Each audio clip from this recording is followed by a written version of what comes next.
session. This is our first time to meet Laura Timbrook, and she's going to talk about something that we all need, and we haven't had a discussion about this. It's sleep and meal tips for busy lives and unpredictable routines. And Laura will be providing her introduction as well as the material.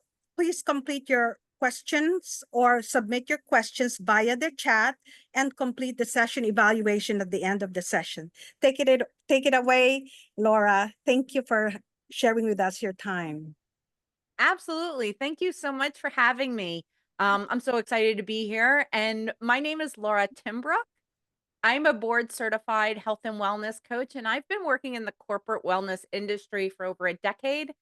And really, my work in corporate wellness has really centered around our shift working professionals. So, a lot of manufacturing, healthcare workers, airline industries, and things like that. And during that work, I've really gotten a chance to connect with a lot of folks that have been working traditional shifts and non traditional shifts and really understanding the complexities of their life and learning how to navigate healthy habits with an inconsistent schedule and how we can merge those two together and bridge that gap. So, really, that's where my focus has happened. I am the author of the book Shift Happens, and I'm going to put a link in the chat if anybody wants to read more about my book. But the book was centered around practical wellness tips for when life is outside of the typical 9 to 5 hours. So, today we're going to dive into something that I know so many shift workers struggle with.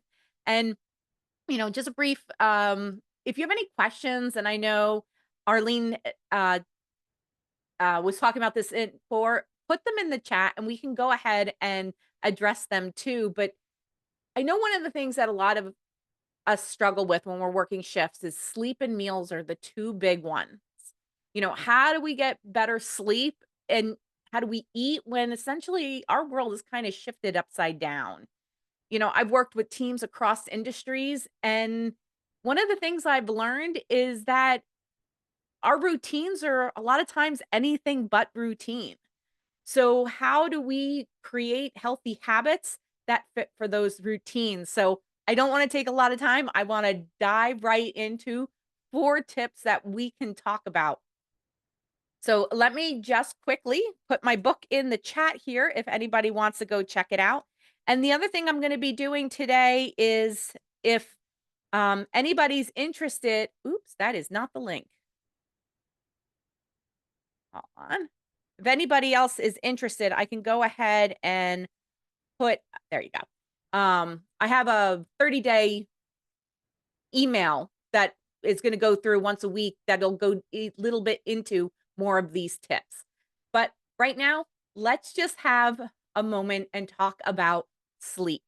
One of the top tips when it comes to sleep is going to bed the same time every night. Well, if you're a shift worker, especially if you're a rotating shift worker, you probably realize that that tip is really hard to follow, especially if you're that rotating shift worker. You rotate between days and evenings, or even if you're on a standard shift, but maybe during the days off, you try to live more of a daytime life than when you're not. Our shifts naturally change when we're not on that typical 9 to 5 schedule.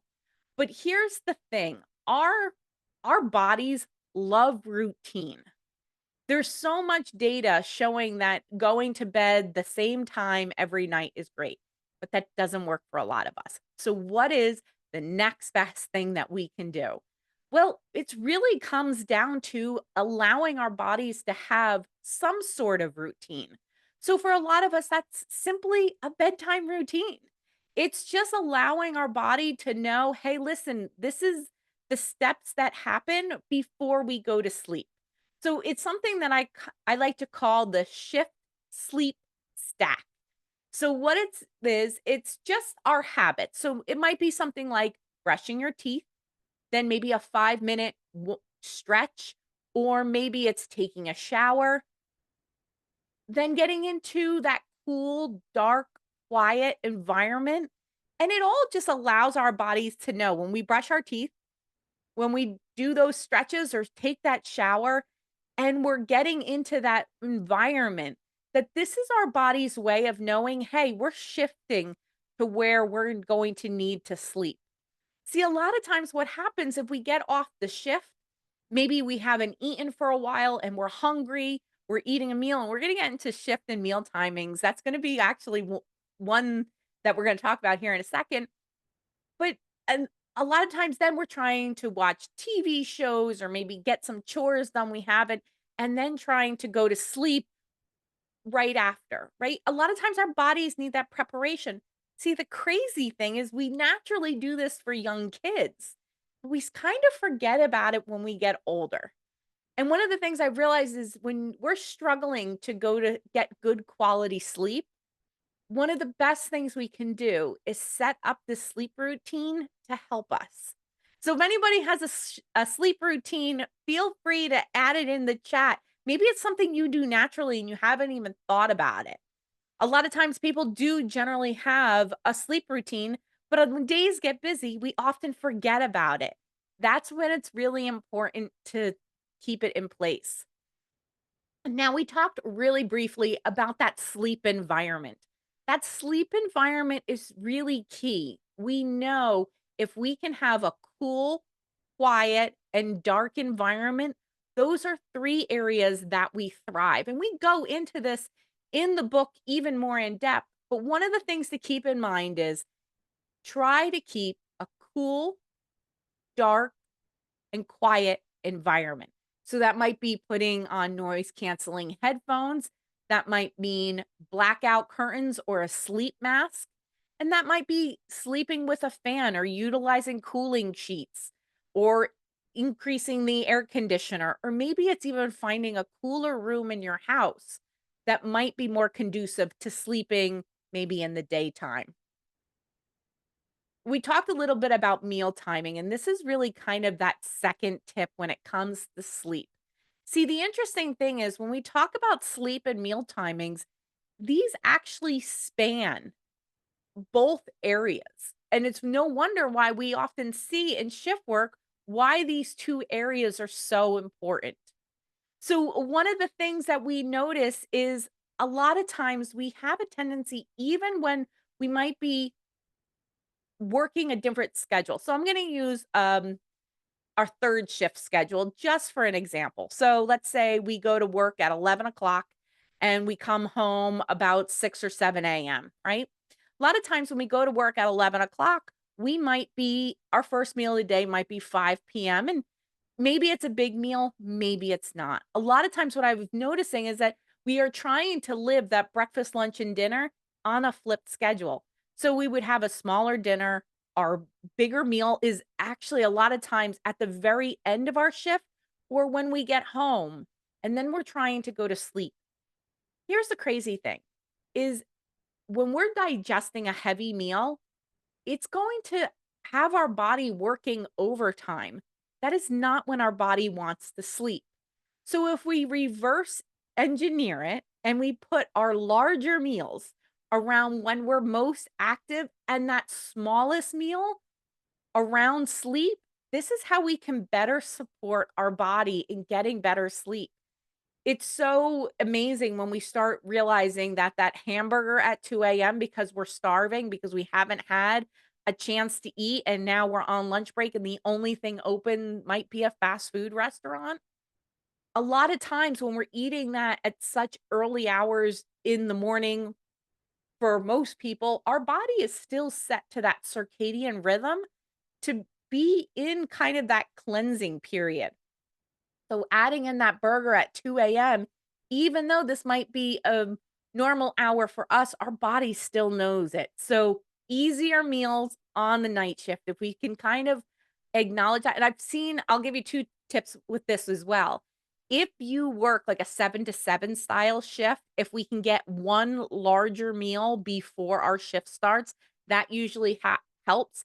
And then mid shift, have that medium style meal. And then maybe before we leave, especially if it's a 7 to 7 shift, maybe having like something even smaller, like a yogurt or things like that before we go to sleep. If you're working like a typical 8, 9 hour shift and you're working, let's say you're starting around midnight, if we can get 2 of those larger meals in and then kind of go through more of a fasting during our work hours, early morning, and then if you need something before you go to bed because you're hungry, maybe like a small soup or a small yogurt or something like that could help. But if we shift our meals around that, that could be helpful. Let me know if anyone's actually ever tried shifting your meals, or maybe you've actually noticed some of the bigger meals earlier in the day and smaller meals during the end of the day have actually worked for you. Crazy thing is I see this a lot of even in those folks that work, a typical 9 to 5 a day lifestyle. A lot of times they actually will even notice that kind of our larger meals earlier in the day works better, and then night might be like a simple soup or a simple salad, but, more of our, I'm gonna air quote this, our dinner style meals actually work better more around lunch. So I would love to know if anybody has actually found that out for themselves as well.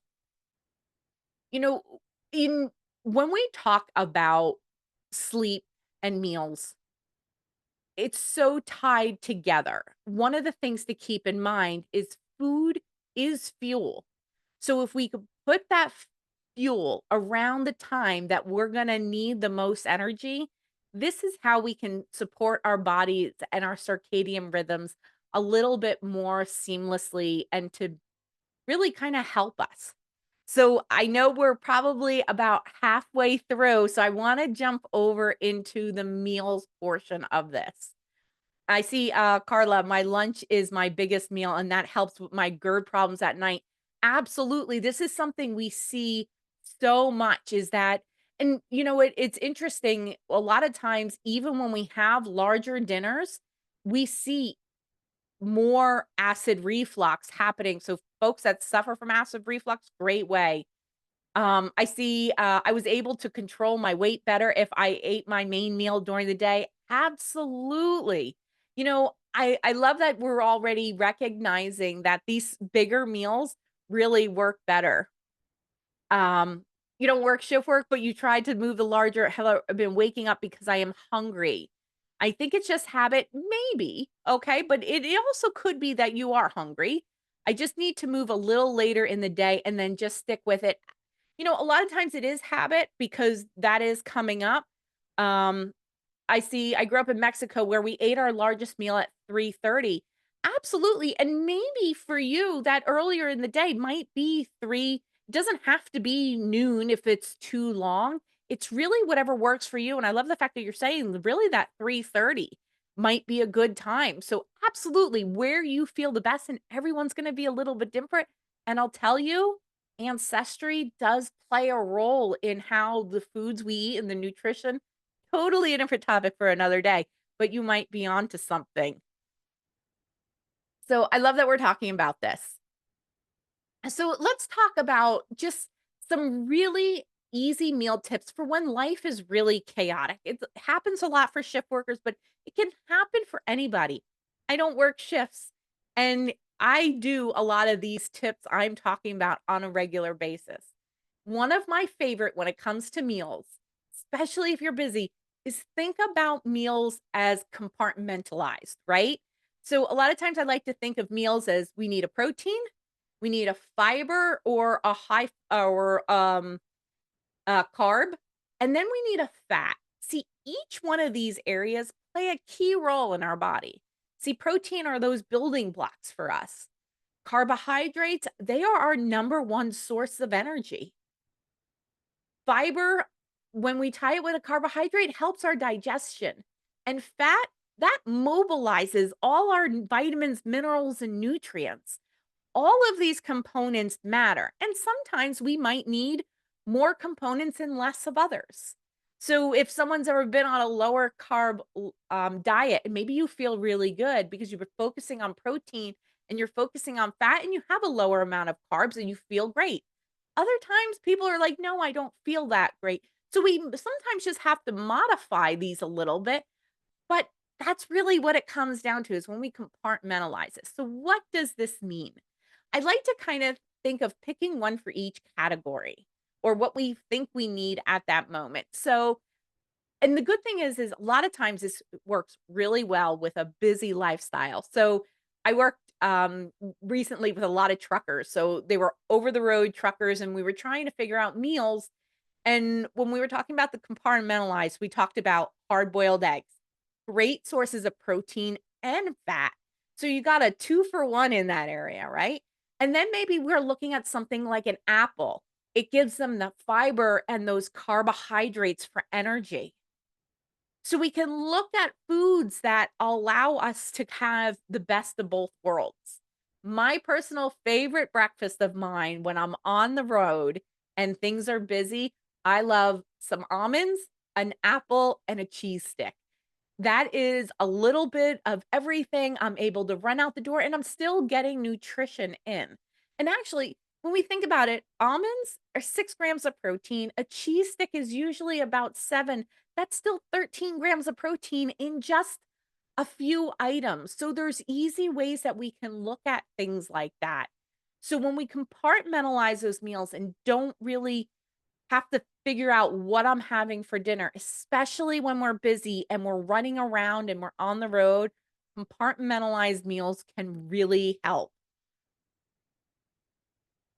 Let me know, anybody kind of have those snacks that kind of feel like a meal that you actually feel really good eating? It's funny because I actually, when we talk about this a lot of times those nuts and cheese packets with the fruit that you can get sometimes at Starbucks has them, or now grocery stores are carrying them. That's actually a really good option when we're running around and mealtime is difficult. So the next thing I want to talk about is something we talk a lot about in the book, and it's chaos planning. So what is chaos planning? Well, chaos planning is really just understanding life is crazy and how do we work with it, right? So when we talk about chaos planning for meals, I like each of us to have 3 meals that are our go-to meals. And that can be something quick and easy. So it might be a store-bought rotisserie chicken and a bag of the bagged salads that you get. Dole makes them where you can just throw it. It's a salad. We throw in some chicken and nights are done. My personal favorite is microwavable rice, microwavable broccoli, and a can of chicken or tuna fish or some beans. Throwing that in a little rice bowl, throwing a little avocado on top. These are quick, easy to go meals. And I have 3 meals that I often will rotate through. So when I'm really busy and I don't know what to eat, I'm going to go with those meals that I can put on the table in less than 5 minutes. I see someone has a question. I'm trying to go to bed earlier, yet I'm naturally a night owl. I notice there seems to be a window. If I stay up past 11:30, then I seem to go into a different window and I'm up to awake. Is this a thing? Yes, it actually is a thing. And we're kind of built in with this habit. And a lot of times, you talk about being a night owl. Sometimes when we are these types of people that are more productive at night, totally off topic, but if you go check out chronotyping, I'm going to type that in. This is actually kind of helping you to really understand when your optimal sleep time is. Um, and you get much better sleep when you find out that you're first beginning to feel tired 100% because there's probably actually a routine that you're unaware that you're doing that's telling your body it's time to go to bed. And if you push it off too often, a lot of times will kind of break through that. So absolutely. I see someone else saw I bought 4 bento containers and I'm pre-packing fruits and vegetables, and absolutely I love that tip. Those bento boxes are amazing because it can be really helpful. So one of the things I wanna let you know is I am gonna do 30 days it'll be 4 weeks, so you'll get a new tip each week for 4 weeks. So if anybody is interested, if you go to lauratimbrook.com/survival, and we go into these tips a little bit more in depth.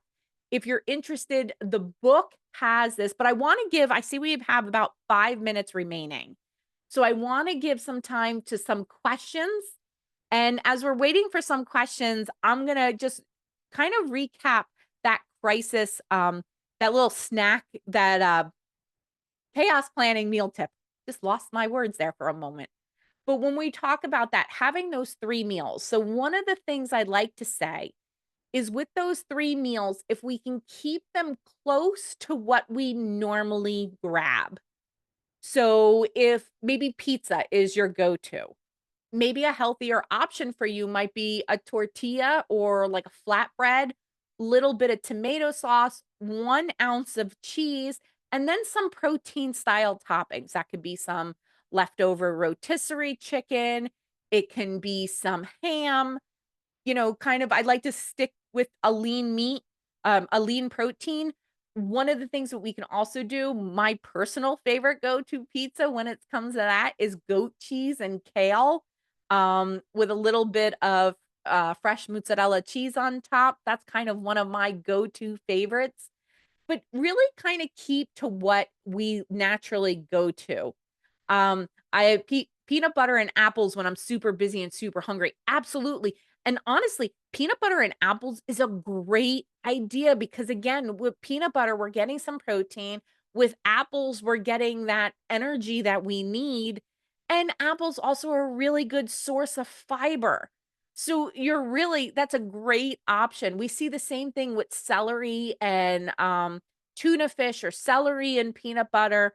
Things like that, celery and hummus can be an awesome idea. Um, when we are talking about things, I love beans are a fantastic source of protein and carbohydrates. Beans are kind of, you mix beans with a little bit of, you know, um, like a healthy fat, we have a really good packed option with just that. So there's really good ways of getting in solid nutrition and also being mindful of, just the whole foods that we're eating and really finding the time. And the crazy thing is when we talk about meals and sleep, the two are so heavily intertwined. The better we eat, the more nutrition dense food we're eating, the better sleep we're going to naturally get. Because a lot of times, the issues that a lot of us are dealing with when it comes to sleep, a lot of times at the back end, we're dealing with poor nutrition, not enough omega 3s, too much inflammatory foods. So when we pair better meals and we pair better sleep, it's a really big win-win situation. And that's really powerful when we're trying to improve our health. When we look at health, sleep is number one. And one of the things I just want to go back to sleep for a minute.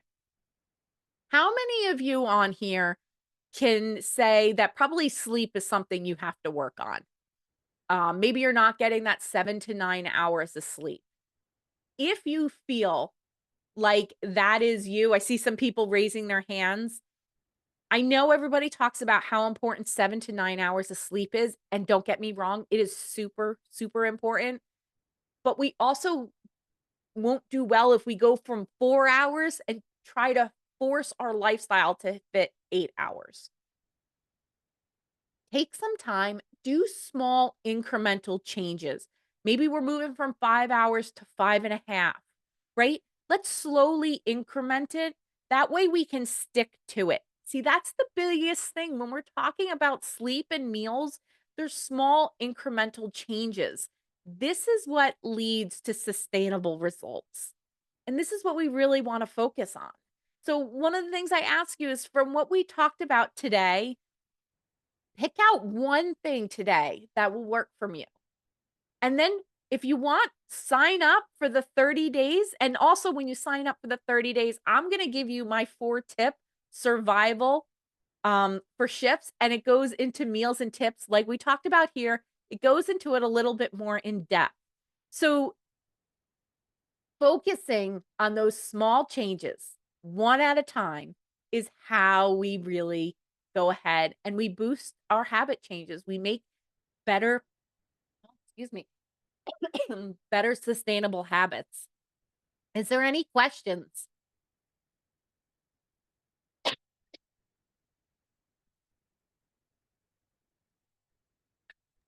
Laura, would it be possible for you to kind of like repeat whatever you just said about stacking? Yeah, absolutely. Sorry about that. All of Yeah. a sudden I got a tickle in my throat. Oh, take your time. Take your time. Yeah. So when we kind of create those meals where we're kind of putting them in each, you're talking about those component meals. Is that what you're talking about, Arlene? Yes. Yeah. So when we talk about those component meals, that's when we're kind of looking at those three areas. It's protein, it's fiber, and carbs.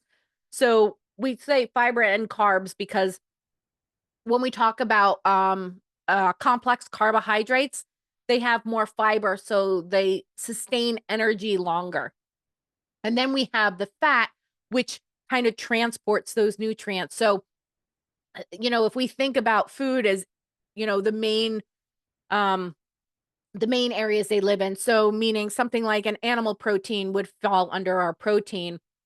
Something like a fruit is going to fall under the fiber and carbs. And we combine them that way. That's really what we're talking about, that stacking of meals or that compartmentalizing of meals. Sorry. Thank you. Yeah.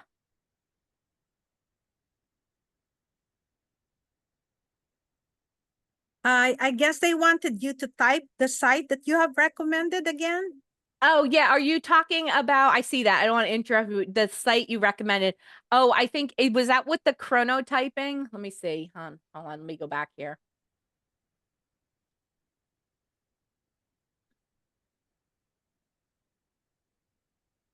Yes. Okay. Yeah. If you just Google chronotyping, um, yeah, if you Google chronotyping, so I'm just gonna put the word chronotyping back in, but that'll come up. There's actually, let me hear. It's morningness, eveningness questionnaire. If you Google morningness, eveningness questionnaire, I know it's got a great name to it. Um, this will give you a little quiz on finding if you're kind of a night owl, a morning bird, and it'll actually kind of help you highlight where you're most productive in the day. Oh, wow. Yeah, it's actually kind of really cool. They use so the questionnaire was actually created for a study, and then it became a questionnaire that just stuck around because it's been so helpful. And a lot of my shift workers really, it kind of points out, and it for anybody, it'll point out where we're most productive. Like I ended up finding out for me, 6 a.m. to 9 a.m. is when I'm most productive. Thank you. You're welcome. Do we have any other questions for Laura? There's one person who raised their hand. Please post your questions on the chat.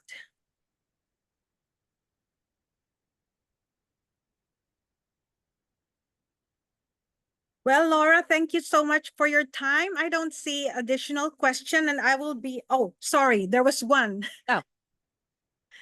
Oh, you know what? This is actually a great question. Are there any websites that you recommend for meal prepping? Not specific websites, but I will tell you, Instagram, TikTok, Pinterest, all really great sources. And here's a tip when it comes to them is create folders and save these posts. I do that with Instagram, and you can do high protein recipes, low fat, whatever is kind of the diet of choice. Is really is key. Where can we find the best pairing for food to get more energy? That's a really great question. A lot of times it's really finding out what works best for us. I know it's not a real great easy answer. A lot of times people do really well with higher proteins. Other times people do really well high fiber. So it's really finding, I would kind of ask you to kind of take some reflection to ask what are some of the foods that you eat that you get the best energy at? And that's really where we start. We know carbs are really good for energy, but not all the time does that is that maybe what we need. Sometimes we're just adding in more carbs thinking, "Oh, that's going to give us more energy," but we're like over fueled. right? So it's really finding out what works best. Oh, where do you sign up for the 30-day tips? Yeah. So that's lauratimbrook.com/survival. And I'm going to send all of this to Arlene so she can send out as well.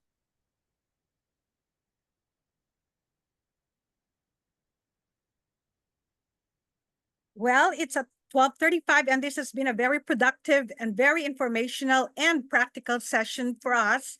Thank you so much, Laura, for your time. You have been very, very generous with your